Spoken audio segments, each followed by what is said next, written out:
130 ming to'lang va farzandingiz gapiradi. Qani ketdik, sizlarni jonli askarlarim bilan birma-bir tanishtirib qo'yaman. Meni olamimda siz qo'rquv, hayajon, ishonchsizlik, duduqlanish, omma qarshisida o'z fikrini yetkiza olmaslik kabi holatlarga tentakski noodatiy uslublar orqali yechim topasiz. Mana shu Kashay opaga like bosib, sahifasiga obuna bo'lib ketishingizga ishonaman. Otni qayerdan izlayapsiz? Mana-ku, haqiqiy ot, qarang.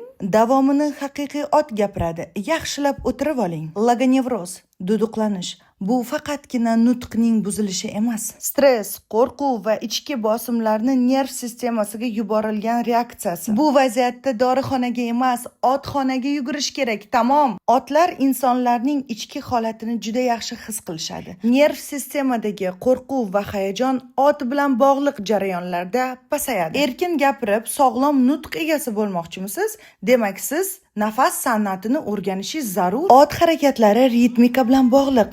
Ritmika esa sizga to'g'ri, disiplina darajadagi nafas tizimini shakllantirib beradi. Tanadagi bosim, noto'g'ri nafas, ishonchsizlik, gapira olmaslik holati bilan bog'liq qo'rquv va gumon sizda boshqaruv tizimi yo'qligidan kelib chiqadi. Katta jonivorlar bilan jarayon esa sizda o'zingizga bo'lgan ishonchni shakllantiradi va boshqaruv mas'uliyatini o'z zimmangizga olishni o'rgatadi, tarbiyalaydi. Yonimda